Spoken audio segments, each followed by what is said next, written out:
জীবনটা অর্ধেক সহজ হয়ে যায় একজন ভালো মানুষকে জীবনসঙ্গী হিসেবে পেলে।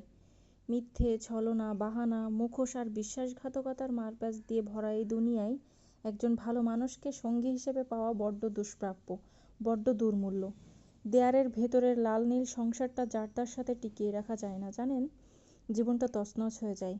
শেষ বয়সে মানুষের রূপের অহংকার থাকে না, অর্থের অহংকার থাকে না, সফলতার অহংকার থাকে না। তখন মানুষ শুধু পাশের মানুষটার দিকে তাকিয়ে নিঃশ্বাস ফেলে আর বলে, ভাগ্যিস এই মানুষটাকে জীবনসঙ্গী হিসেবে পেয়েছিলাম।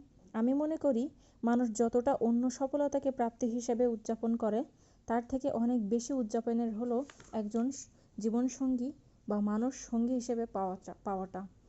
তাকে নিয়ে লোকসমাজে গর্ব করুন, তাকে ধন্যবাদ জানান তার অস্তিত্বের জন্য, তাকে উদযাপন করুন সুযোগ পেলেই।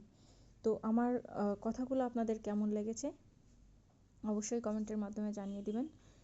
আর চেষ্টা করবেন জীবনসঙ্গীকে উপভোগ করার জন্য, জীবনটাকে উপভোগ করার জন্য, তাকে নতুন নতুন সারপ্রাইজ করার জন্য।